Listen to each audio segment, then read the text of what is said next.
podcast listeners. This is just a simple ask that you take the time, search for Ask Your Old Head wherever you listen to podcasts, and rate and subscribe. Doing that is still universally honored and helps others find out all the things that are happening here on the Ask Your Old Head podcast feed, from Ask Your Old Head to Good Brothers to more and more to come. So please take a moment wherever you're at, rate, subscribe, you know what I'm saying, hit a couple likes, and share with a friend. All right, let's get into this week. Peace.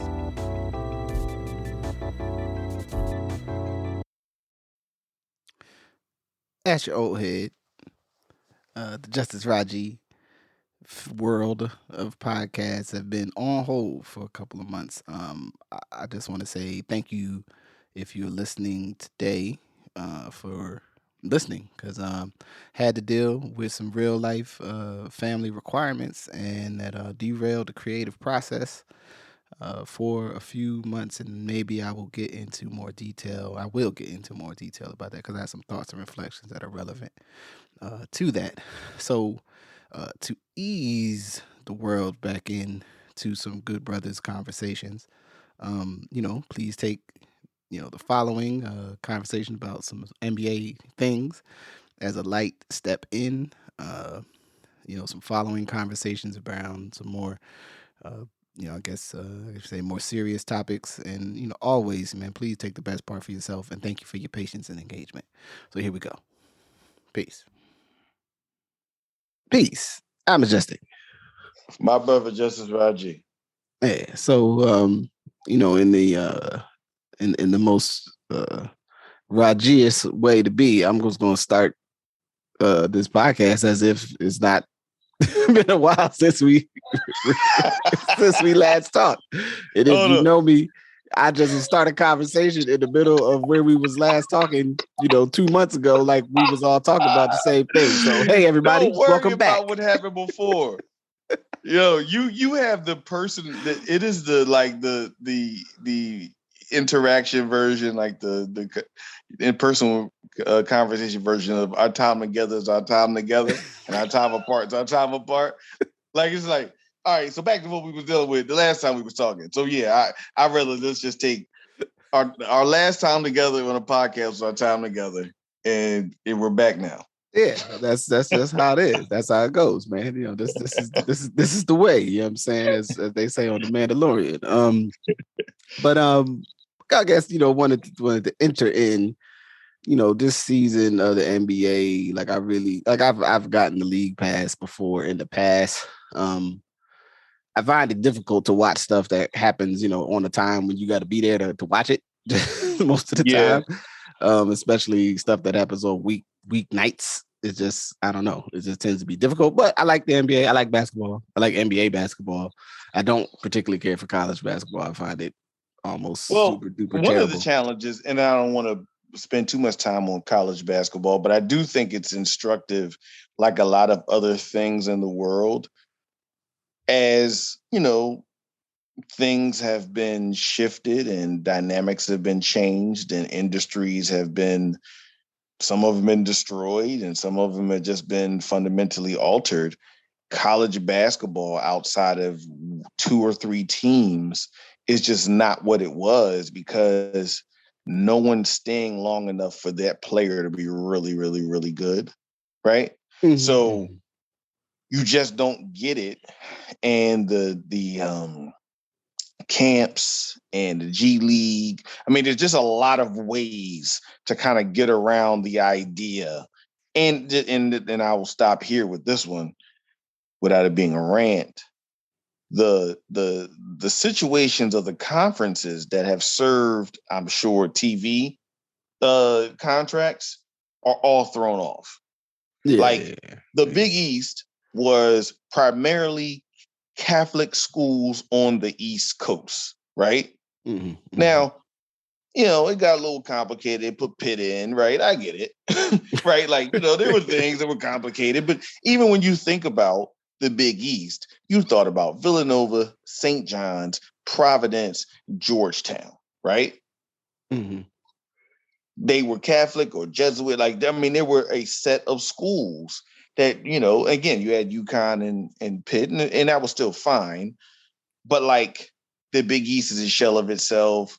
The A10 is going to Loyola is going to be in Loyola Chicago is going to be in the A10 next year, right? So the A10 essentially goes from the East Coast to Chicago, right?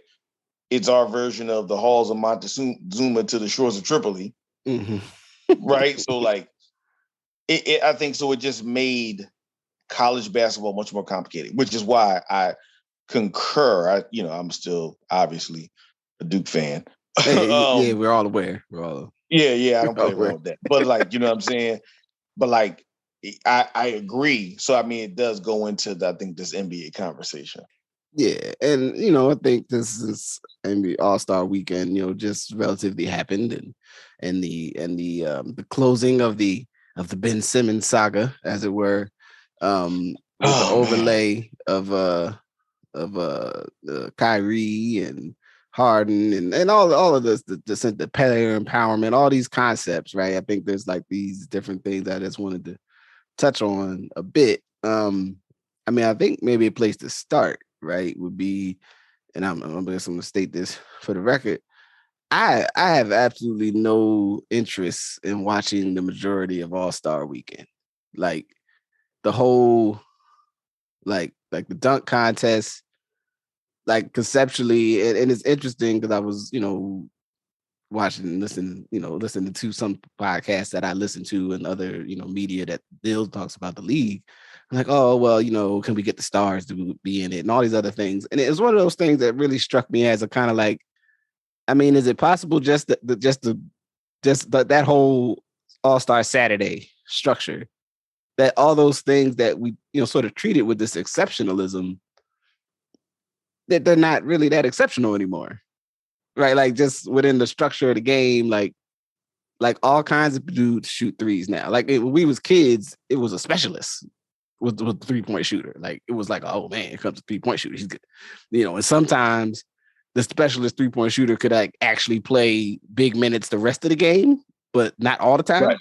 You know what I'm Not all the saying? time. Right. But teams would have like, oh man, they got what's his name in there, and you'd be like, oh man, I wonder if he's gonna hit some threes. You know what I'm saying? And now in that by the mid '90s, and maybe Justice basketball prognosticator, or is prognosticator the right word? I don't know, but theorists will throw out interesting concept. Maybe we all know part of the 72-10 season, in that year that Jordan shot threes at a much higher clip, was also the year the three was shorter. Right. Yeah, but hey, I'm not trying to take not throwing those stones, just bringing it out there. But also that there was a piece of that second run Bulls team is that they had great 3-point shooting that was actually integrated kind of into the offense and like the team. Like they didn't have to like bring this other dude in who couldn't really play all that well, and then could shoot threes. But like the dudes that could shoot threes could also like play the rest of the game. It wasn't like, what was my man on as a Knicks fan? What was my guy? Trent Tucker. Trent Tucker. I used to be, oh man, they said Trent Tucker could hit threes. Trent Tucker was a three shooter. Yeah. And it never really seemed to translate into regular victories in any kind of way. But every once in a while, he would hit a couple. Like it was, it was like, oh man, here comes Trent Tucker. And I was like, oh wait, this isn't really. Get the ball back to Ewan. Like stop this other stuff. Let Ewan score. Like, so in any event, like it, I like to get your thought. Like I just had it. I was drawing it up, and I was thinking about like what would someone need to do in a dunk contest for me to really be like, oh man, wow. Like people keep jumping over stuff, jumping over people doing stuff, jumping over people that are significant to the franchise. Like, yo, I don't even want to see nobody jump over nobody. Like I almost feel like it needs to go to like almost like we just get a script of like the dunks that if you're an ill dunker, you should be able to do. And it'd be like almost like the Olympic, like figure skating, where it'd be like, oh yeah, look at the arc on his arm and his curvature of it. Like, you know what I mean? Like you just do them in a lab. I don't really need to see it anymore. I don't know. It's what is your thought there? Just to get us into the. Well, yeah, no, I think very much in the same way I was talking about the transition in the shifting of like college basketball, I think the NBA All-Star weekend is like similar. Like if you look at framing the NBA All-Star weekend, it was when you never saw these other players. Mm-hmm. I mean, we're talking about the 80s and 90s where when did you ever see the Denver Nuggets play anybody? Right. Right? You never saw Reggie Theus when he played for the Kansas City Kings and the Sacramento Kings. Like, you never saw Reggie Miller, except if you were in a major market and your team played one of them on a Wednesday evening. Right. On Right? the Like if the PHL Sixers 17. played and you PHL 17. And listen, you watched a Wednesday night game when Reggie Theus came and gave the Sixers 35, right? Or when Kevin Willis from the Hawks manhandled whatever center played for the Sixers, right? Like you never saw the Utah Jazz. So it does make sense that at some point it made sense to see Pearl Bailey play in the All-Star game. I don't even know if Pearl Bailey ever played an All-Star game, but just for the sake of saying, or like Jack Sikma or whatever, right? So Right. it made sense that you wanted to see these people because you didn't see Ronaldo Blackman all the time. You knew he could play. Right. But if you missed that local broadcast game, you missed it. That was it. You Like, because they basically wasn't never going to be saw him. on the So was it the Saturday? What, I don't remember what that was. that Saturday, yeah, when NBC had ESPN, that kind of like NBC. Saturday, Sunday? Was it Sunday? no, Like well, it was Sunday actually. Because CBS had those Sunday games that would play like a doubleheader, right? Yeah. Because after football, And so, so that made sense why you needed to like see these folks. We're in a different world. You see them all the time. Like you said, you have a pass that you can watch like 3/4 of the league at any time. So we know exactly how all of them play. They're on the internet all the time. So the idea that we're taking this one weekend to watch all these people to see who's really good, it just is not as interesting. I frankly think as hip hop and like black youth culture started to take over this idea of going to the All-Star game, that has become more of what it is, frankly, than actually like the games. And to your point, if we see Steph Curry has shifted shooting forever. Yeah. Right? We see Steph Curry pull up. We see Damian Lillard pull up just as they get across half court and shoot. So we already know who the best shooter in the NBA is. Steph goddamn Curry. Right. Damian Lillard, Kelly Thompson. Like, we don't have any questions who's the best shooter. It ain't like we're debating, is BJ Armstrong better than Trent Tucker, better than Steve Kerr? That was our conversation back in the day, right? We don't have that conversation. We know who's the best shooter. And even if he's not shooting that well this year, doesn't matter. We still know. And if he ain't the best, it's his brother. So, yeah. Like, so when you take away one, we've seen every dunk. Like, to your point, there's no new dunks. While I do give Cole Anthony props for, his pop, being playing for the Knicks and trying to dunk in Tim's, right? Which also brings up the other part of this. You have to make the dunk.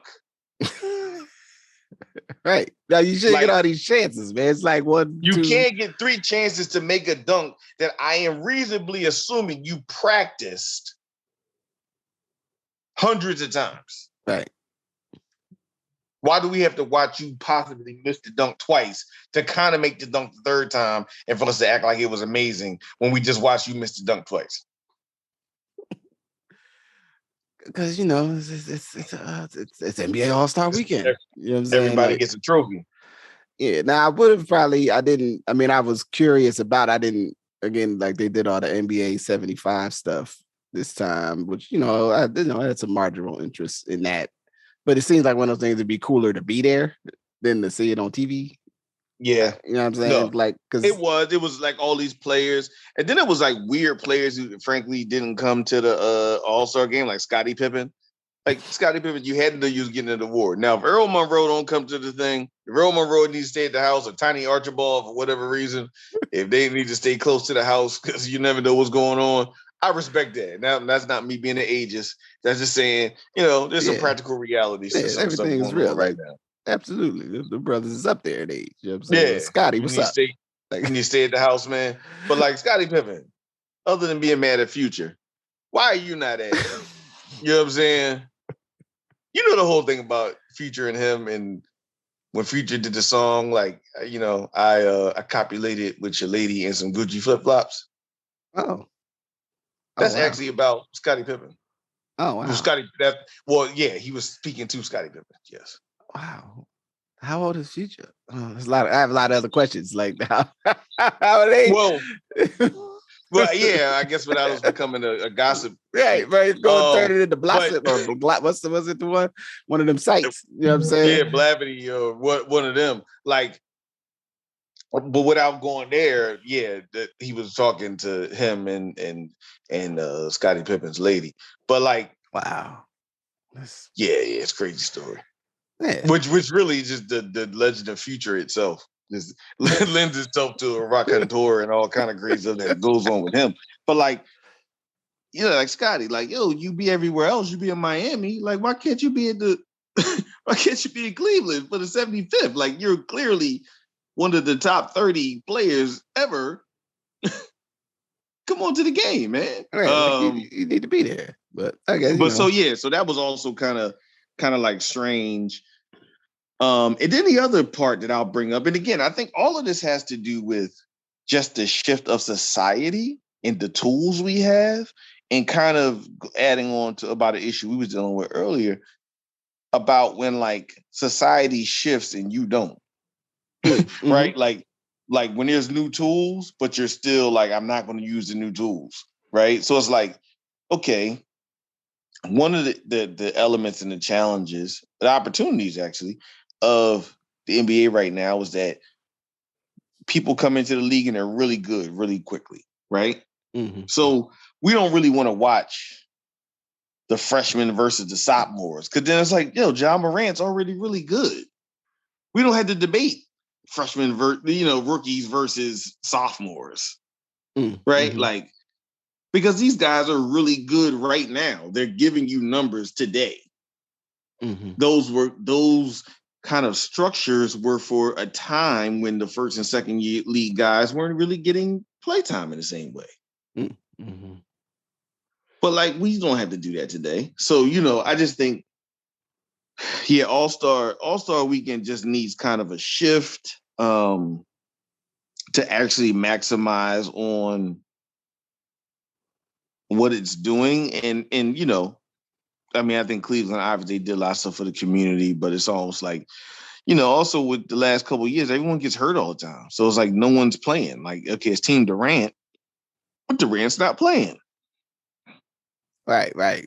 He's not You know what I he's mean? not Like, there. And the yeah, other so players like weren't there. Well, so he's just not there. So it's like I was thinking, like, what could you do to make it more interesting? Like, one, I think that the like doing stuff locally in that city where you're at on like some outreach and some youth camp stuff and having the league players doing stuff with to me would seem like something that's about highlighting the sport, right, and the joy of the sport. You know what I mean, and connecting people to it. The skills competition, at least as an idea, I think it's kind of cool. Like the teammates and they like do the pass the ball through the hoop. I don't know. It's really stuff that also I'm thinking about this as a 40, almost 46-year-old man who's one who has played, a great deal of recreational basketball, has watched, basketball in one form or another since I was, single digits age. So right. some of this stuff might be really still exciting to like a 8, 9, 10, 12-year-old, who's maybe first like really, really watching games and stuff. So I don't want to discredit like that aspect of it. But I just think and it's kind of a issue of in trying to enjoy sports for like the sport of it. in this day and time where like every aspect of the sport of what a pro athlete is doing becomes this legacy conversation about their legacy and like who they are and where they fit in these hierarchies and stuff, which is like I know some people are like, oh, but that's part of the fun. And they're like, I mean, it's a little bit, but I actually like basketball because I like watching people do. I like the basketball. Like I like sports because I like the sports. You know what I'm saying? Like I like to play this. I think to the degree that I can still engage in them, but you know, I enjoyed football because I like the whole aspect of what you do with football and the running around and the jumping on stuff and the chasing people and mashing somebody in the chest. You know what I'm saying? And they try to tackle you. Like these are, you know, I bear witness. It's fun. You know what I'm saying? Basketball it's good time. And then watching other people play is like, oh man, I enjoyed it. That's like exciting. You know what I'm saying? Where like I don't really care. You know, I guess it is maybe akin to my, you know, our previous conversation about, you know, or I think it was in the unpopular take. I think it was a bonus statement for me. Like, I don't really know if the top 5 thing and all that is really good for hip hop. I don't really know if all our over fascination with who, you know, to a certain degree, there's a place for it, but like the day by day, week by week assessment of like where this player is at in their legacy. So then it's like, so the dunk contest doesn't come about the dunk contest, it becomes about like some chip to put on somebody's belt in their importance to the sport. It's sort of like, well, just, I mean, okay, but also like if you're a really good dunker, you're like a dude that because it's still cool to see someone like in person, and even if you see like, you know, when I worked, you know, in a youth, you know, youth program, and it was high school kids and stuff, it was still dope when you would see like one of the kids from the program like slam, like do like a little, because it's like, oh snap, one, I mean, you know, you can forget it is actually kind of, it's 10 feet in the air. There's like a lot of stuff happening when someone dunks a basketball. It's actually pretty amazing.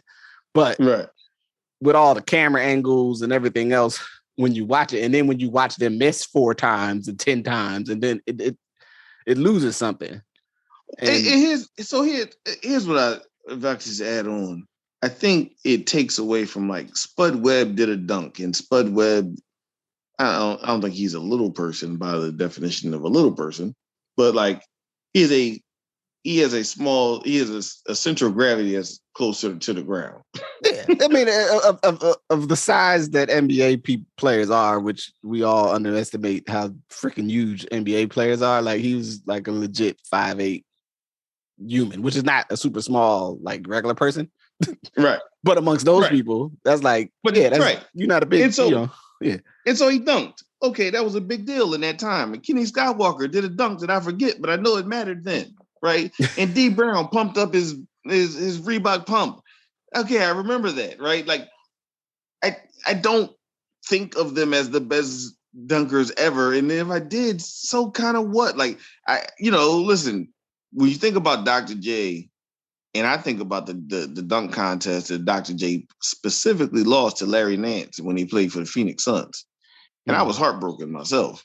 Because it was like, oh man, Doc lost. Like Doc didn't win. Yeah. No one, you always remember the dunks Dr. J did in the NBA, and you don't remember the dunks that Larry Nance did. Yeah, so it lends itself to this point of things have to age over time, and the top 5 conversation in the NBA to me means nothing because of this in particular. Bill Russell and Will Chamberlain played in one era. Kareem Abdul-Jabbar played in another era. And Michael Jordan played in another era. And LeBron played in another era. Right. And you can't compare those eras for a variety of reasons. I think most people think Michael Jordan is the best player because the people who care about it and who can remark about it came up during a time where that's what we thought. I think the story will be told differently in the future about LeBron James. Mm-hmm. I think a lot of people won't think he's the best because we're debating this whole ring thing, which again goes out of the door when you compare, Bill Russell. But like, I don't think in the way that we kind of discuss the change in society, I don't think that will be the determination of people about LeBron James in the future. I think it'll be longevity of career.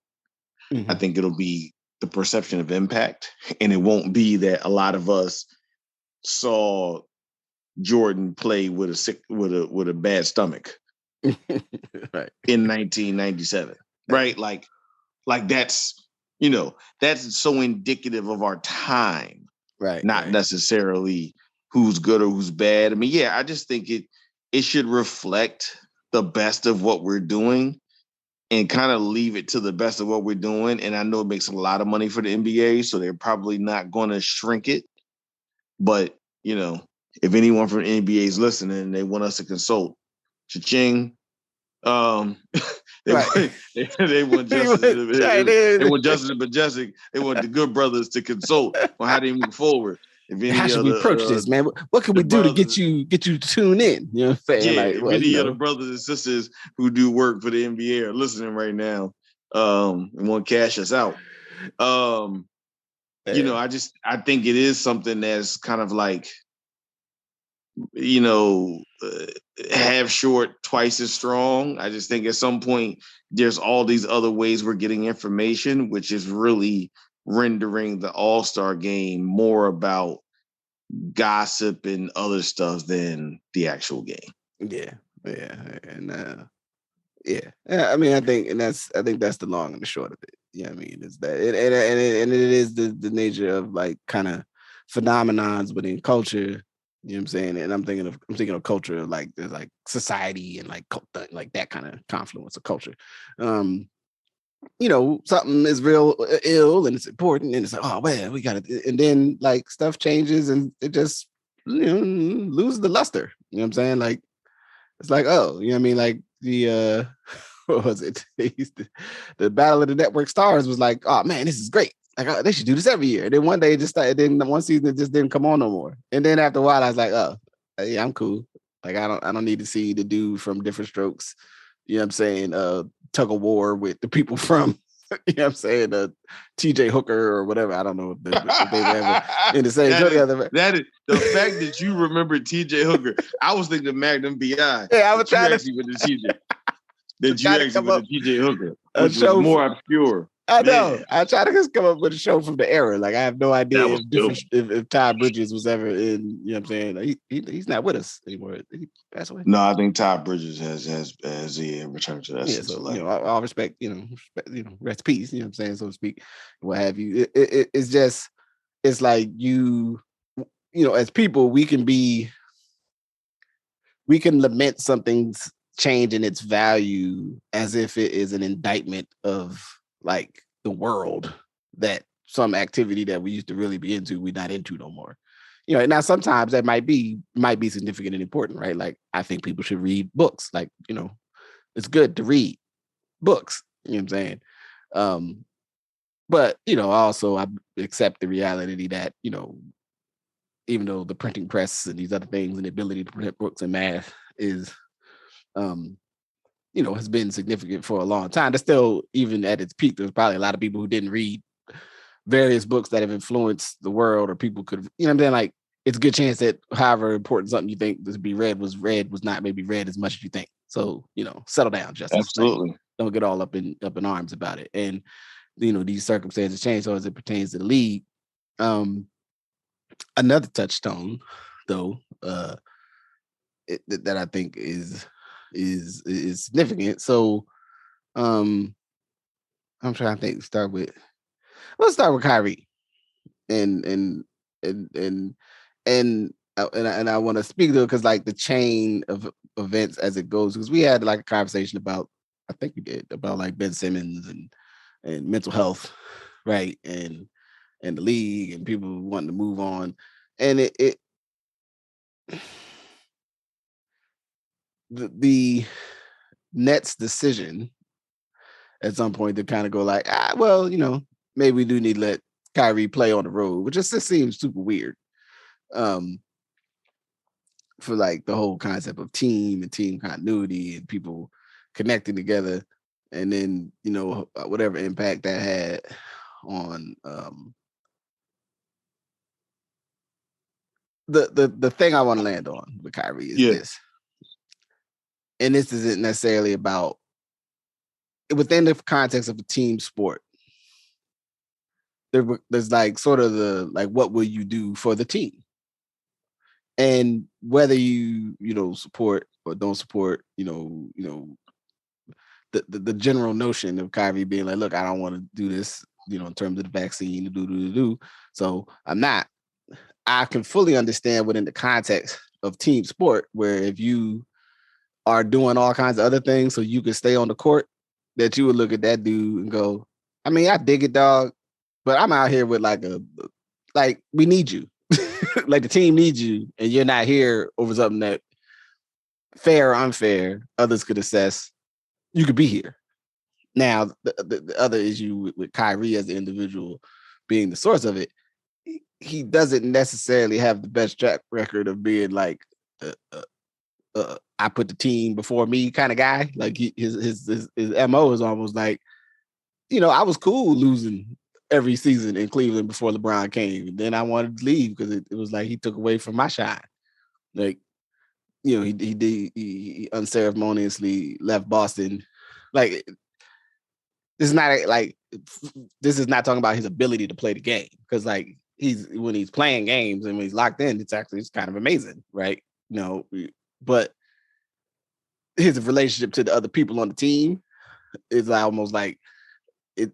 It doesn't always translate into like the idea of like the great athlete who sacrifices for the team to win. It's sort of more like well, I'm gonna do all this stuff that I do really good, and hopefully the rest of y'all will figure out what y'all need to do so that we can win games. And so just to add on, God, I think that's why this trade to me is fascinating. I mean, outside of Steph Curry being a very good, Steph, not Steph, being a very good 3-point shooter. Mm-hmm. And, Andre Drummond being somebody who 5 years ago I thought would have been an all-star perpetually, but for some strange reason has not. But, very serviceable basketball player. And I'm sure I didn't want to see him at a Rex League, so it's fine. Right. I want to put all that in context. Right. But I think this trade in Kyrie's relationship to Harden and then Ben Simmons is almost like today's basketball. Like you just want to take an example of like, what's going on today in basketball? Okay, well, you got Kyrie Irving, who's, to your point, I think the last thing you said is just really him like, so I'm going to do this stuff over here, you do your stuff over here, and then we'll see how this works. Yeah. Right? Like, we're like, the whole is not greater than the sum of its parts, right? Like that's the feel you get from Kyrie Irving. Like, that the sum of its parts is the sum of its parts, and that's it. And some days I'm at the sum of its parts, and some days I'm not, right? And then you get Harden again, and to your point that you're talking about Kyrie, like, okay, hey, you were fine not being a man, and then you were kind of not the man, even though you won the championship. Then you weren't the man, and you were unhappy. So then you went to another place to be the man, and then you kind of weren't the man there, and other people started becoming men, and the next thing you know, you won your way out of there. Mm-hmm. And then you went to Brooklyn, ostensibly to partner with the man, right? Like Kevin Durant, generally speaking, the best player on every court he's on. Regardless if you call him the best player alive right now, he's the best, generally speaking. Yeah, most times he's yeah. Yeah, the vast majority of the time, he's the best player on the court when he's on the court. And then you get James Harden, who, and I like the beard. Shout out to him. I'm sure in Philadelphia he'll feel amazing. He'll feel loved. Who ain't never met a strip club he didn't like. Right. Right? He likes to hang out with rappers, give them really expensive gifts and stuff, right?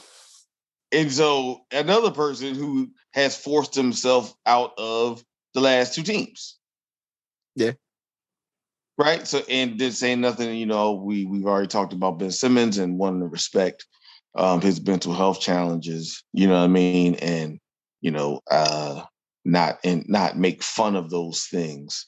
In the context of a team sport, I think it'll be interesting to see, like, okay, did Ben Simmons have an issue being in Philadelphia because he was so impacted by how the fans turned on him? or does he just have an impact in playing the sport of basketball anymore?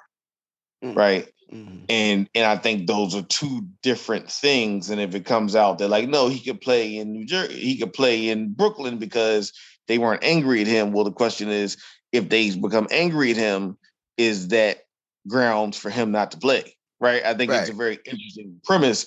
It's supporting all the mental health parts of it. Right. I want to state that. But like, if people are angry at you because you didn't shoot in the fourth quarter, Right. do you tell Brooklyn that you've fallen out of favor and they got to send you somewhere else too? So you got a guy that basically likes to play for himself, another guy who likes to play for himself and like strip clubs, and a third guy who we don't, I want to reserve judgment on how he's showing up, but clearly there's also something else going on here. And in fact, they all got traded, and we're still debating who got the better off of the deal.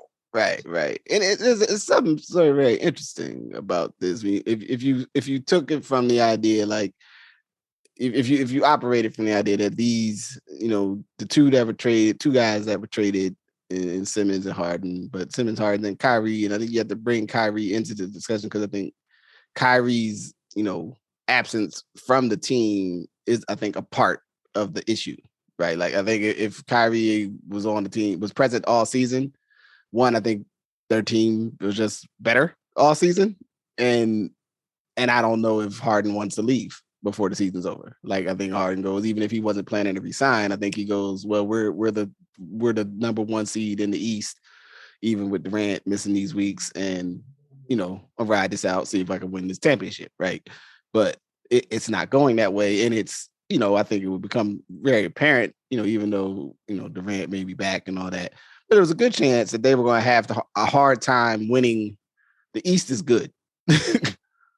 Right, from the young Cleveland team, which is a kind of fly surprise, to Captain Giannis, what I'm saying, the Heat culture, I mean, all like the East is a lot of good teams, and you gotta look around being like, and for what it's worth, Sixers pretty nice without your mans, right? You got going, I don't know if we can make it, and I'm not happy. Right. So let me depart. Let me let me leave and see if it's a better situation. Um, and obviously in a place where I think actually, I mean, some people may not, but I think that the Sixers, especially depending on how they gel and come together, because Embiid's been, I mean, one, I think I just say for the record, the three best players in the NBA this season are all centers. You know what I'm saying? It's Giannis, Embiid, and Jokic. You know what I'm saying? Like, and it's without question. Like they're the three best players in the league all season. And despite folks wish to like kill the idea of the big man, like they're the best three players, and their teams have been the best. Have been good because of them, right? So what I was getting to though is like you have the kind of idea of like mercurial, super ill, high level talent in something, and sort of like their issue is only an issue because of like how good they are at what they do.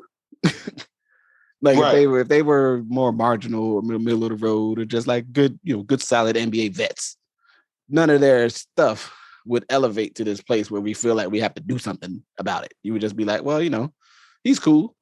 But they're like, and it's sort of these sort of concepts don't always translate perfectly well to other parts of life, in that it's hard to actually evaluate. It's our I gotta say our metrics to evaluate how special someone is, within our other spheres of life. But let's just say like uh, you know, business success or local leadership, politics, da da da.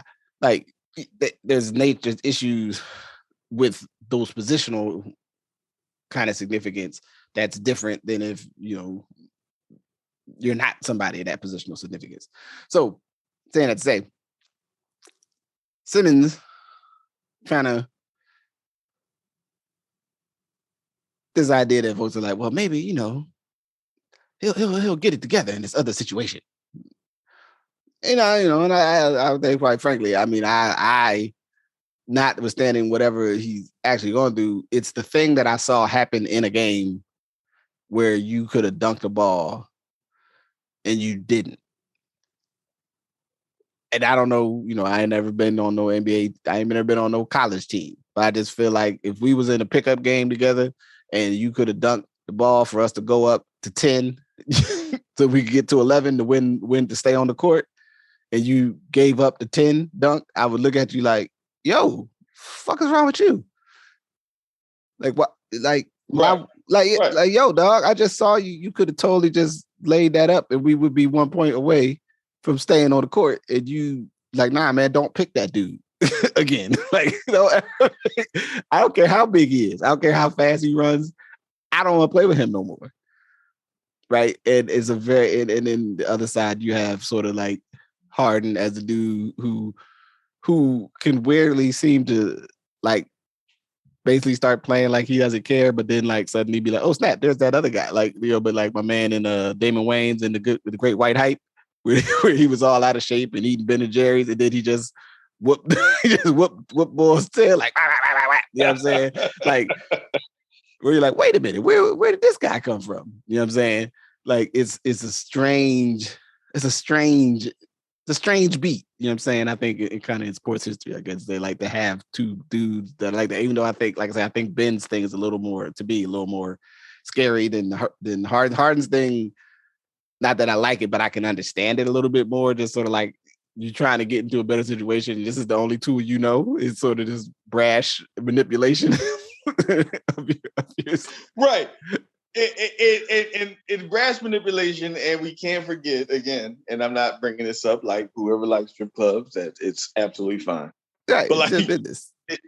It's brash manipulation plus like where can I go to have fun? Like, and are y'all going to interrupt with me having fun? Because I got to get on this plane to go get with Lil Baby and give him, 1,000 Cheetos and a blue chain or something, or when Harden got to Philly, literally the gentlemen's clubs did like promotions because he's that well known for going to different places across the country. That's like, nice. But with that, it's almost like, performing in any professional sport, it means it's difficult to just go do what you want to do because you're doing something at a very high level. Mm-hmm. Right. And so one would like to think that he will say, hey, whatever his proclivities are, to each their own, that he will think about a way not to be so ostentatious in his love for the nightlife. But like I said, the fact that they're all dealing with these things and they're all been traded for each other, and then we're all going to debate who won based on who gets further in the NBA finals, which you could actually lose to a team that has none of these challenges. Mm-hmm. Right? It could get to a point where a team like Milwaukee wins again, or Phoenix, with none of the challenges and crazy stuff we're talking about, right, become an issue. So man, so it's a strange thing though. You know what I mean? And I don't know, like watching it as a person, I guess, and this might again get to the like, I've watched so much of this of basketball that the exceptional, like the nature of like a person that's a really great player it's not something that's as foreign a concept. So then we kind of can like move to these other ways of evaluating like how you feel or what you think, what they're doing, given, all the other issues that we have in America that may be much more pressing or concerning, NBA still though, as in some ways as proxy for, Black men in America, like, or high profile. It's still interesting to see the way things are received, analyzed, perceived, like way it's packaged, way it's presented. One side thing I did find interesting though about the NBA 75, for all of the 75, they had this was on the when you get the season pass joint, like basically as I watch everything off via app on my TV, like you go to the NBA app, you log in your stuff. So like they made like custom individualized like Letterman leather coats for all 75 folks. So like, and they're all different. So like Isaiah, like there's a clip usually like Isaiah Thomas getting his like on NBA TV's kind of like coverage show, but like every player that got acknowledged got a custom like NBA 75 jacket. That's kind of cool.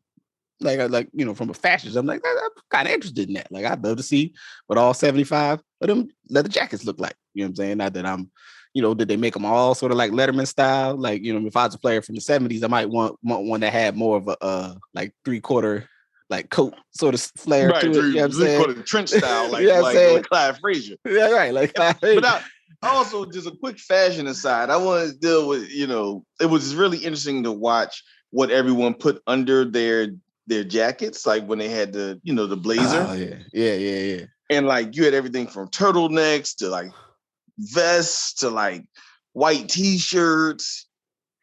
It was just like, man, like I understand creativity, man, but can we all get all right, we all gonna do like, a Philip Michael Thomas shirt, or we gonna do an open collar, or we gonna do a turtleneck to look like Clyde Frazier? Like, can we get some sort of continuity here, man? Because this looked like one of them like Black family reunions where everybody got such a different style that you don't know what you're gonna see.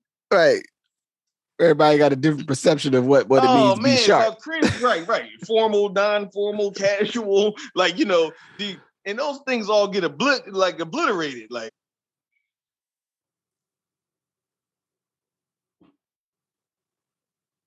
oh, you muted, got Jesse.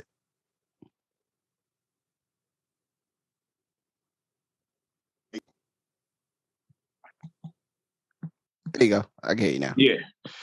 I'm about to go somewhere else tonight. I don't know what the hell. I ain't worried about that tonight. Like, you know what I mean? Like, you just got the feel. But I was like, man, I'm about to go to the club tonight, or you know what I mean? I got dinner. I got dinner with my family, so I'm just gonna wear this turtleneck. Hey, oh man! I mean, the Blue Blades are like, I think Mike. I'm trying to say there's some pictures you can find of it. Like I think Mike just got on like he got a white turtleneck. Other people got a white shirt, collared shirt. Some open, some closed. Some people got black shirts on, which I don't know if that's the best move with a navy blazer, just because kind of look like you got the wrong shirt on or something. You know what I mean? It's a very look like Chuck up there, like he got a tie on with his, but he's on TV all the time, so so he wears a tie. Like it's a very it's an interesting moment. I wanted to, I guess, if you get the NBA, I mean, I guess you the man. If you obviously, I mean, you're in a very, I think there is one that's always very interesting about pro sports specifically, and especially about being honored within like pro sports, like in that way. What Paul Pierce, the year away from, basically, I don't know if he quit or he was basically making it known he was done doing TV for a living by having his entertainment event. I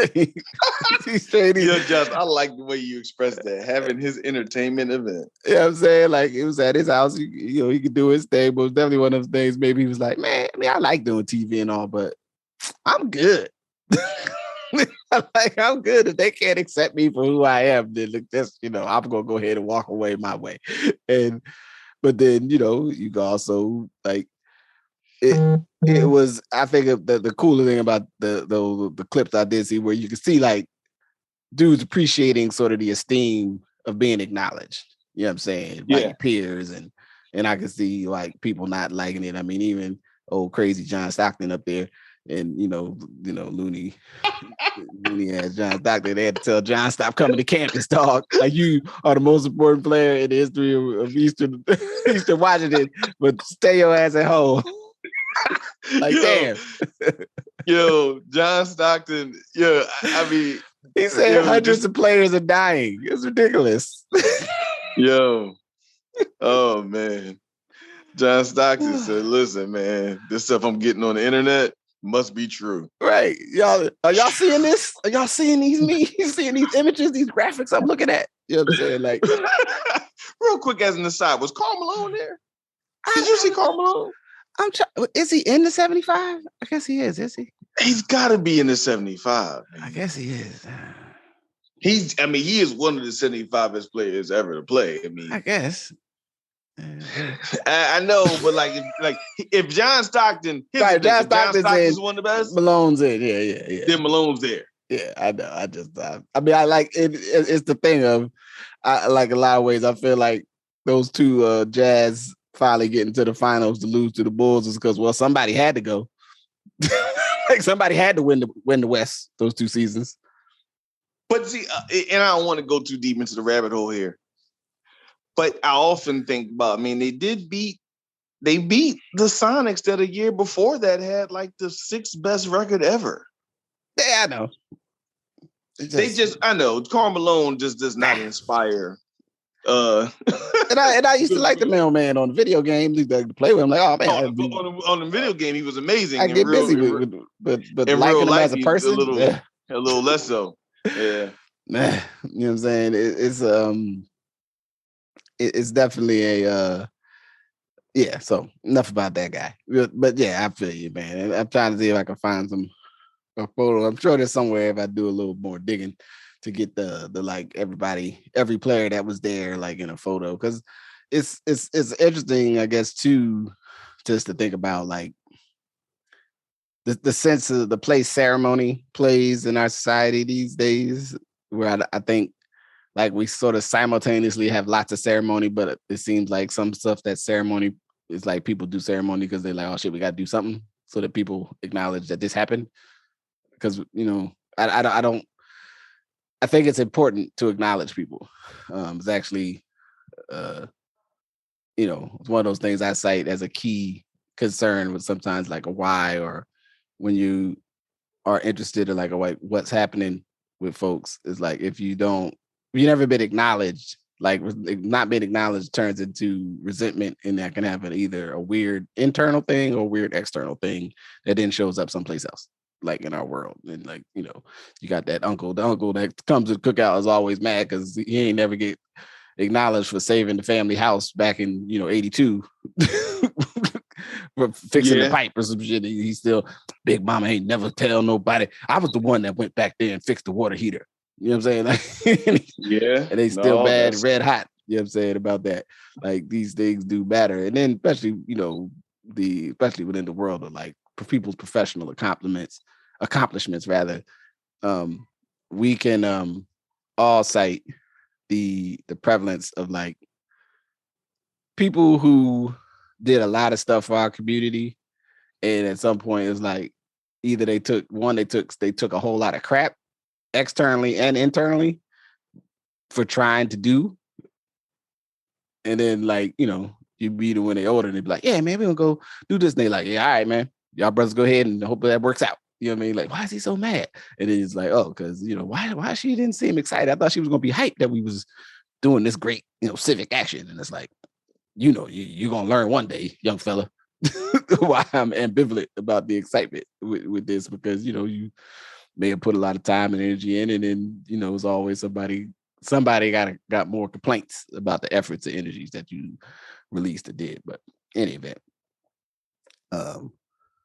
yeah, I don't really want to have we could have a who don't belong on the list conversation, but that seems very 2021 now that we already in the deep 2022. Yeah, that's kind of one of those things that like, no, that's the stuff we talk about we don't like. So they're all there. Congratulations. What else? I think one thing in short, I do want to bring up, because I think it's interesting, is when LeBron does his like resetting the frame for how any team he plays on is going to function. Yeah. So he did his like, hey, these other GMs are great GMs. Not my GM's great. These other GMs are amazing. Yeah. AKA it makes the world go, wait, what's he saying about his GM? Is he leaving? And then the same weekend goes, and I'm playing the last year with my son. Now, the unique thing about that is, to me, he's in a situation we all would like to be with our children. Your son is a junior in high school. By all accounts, he will not be the senior player of the year next year. Yeah, no, I think he's like 40, like 43rd. Yeah, he's middling. I mean, people want to see prospect, him play. But I mean, obviously, if you theoretically said this kid's the 48th best junior in America, that's fine. Right? Like, but you are an elite player. Yeah, but you might not make the league. You might not make the league. But you just put every GM on notice that if this kid wants to go to the league, it would be to your benefit to draft him. Because if for no other reason, his father, who is a force of nature in the economy of sports in America, in entertainment in America, has clearly made you know that you may get him for his last year. And I think that is just amazing.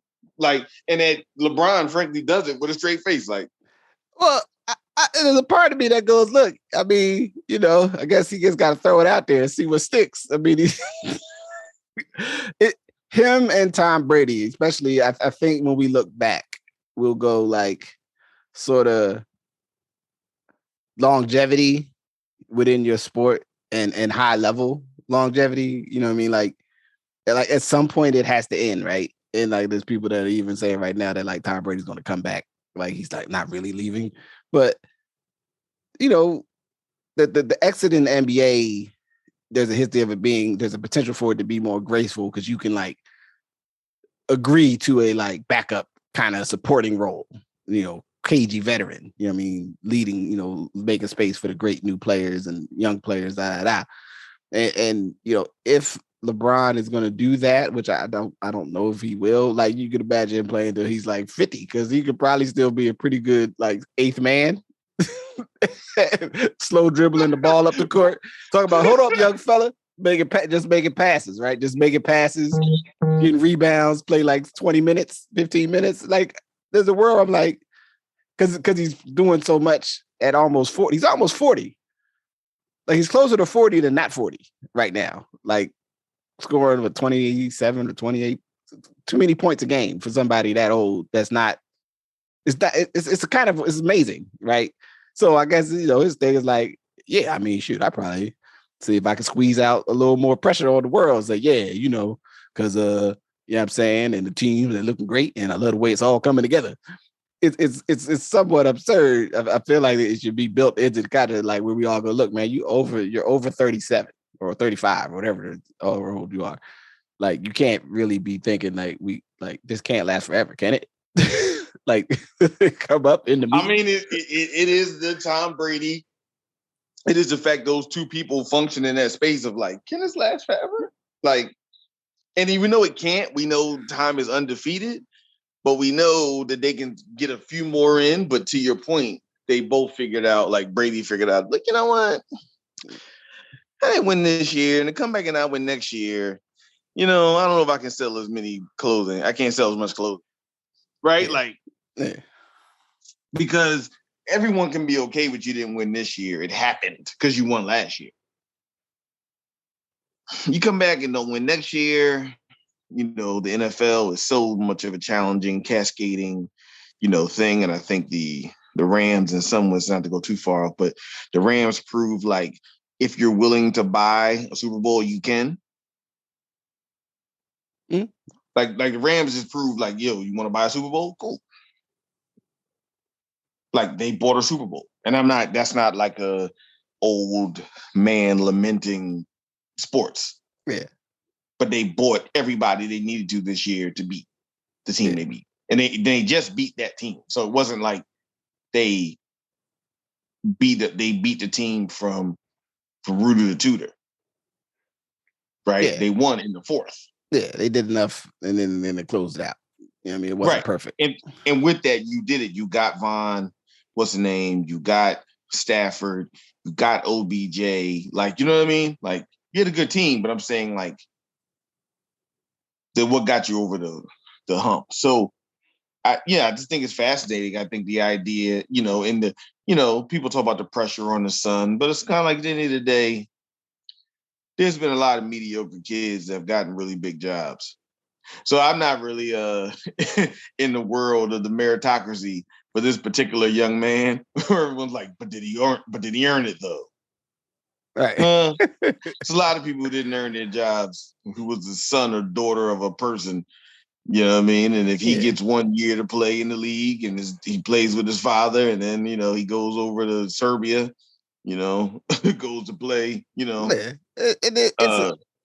I mean, he's not the first child of an NBA player. I mean, he's obviously the most famous at this point because of our age and the way in this time we will track the activity of a damn teenager that would have been unbecoming, when Michael Jordan's kids was in high school in the late 90s. Like we would know about them at college, you know what I mean? Like, but you wouldn't be like, oh, what's what I'm saying, young so and so or any of those players, Gary Payton's sons in the league, Tim Hardaway's son been in the league for almost 9 years or some shit now. Yeah.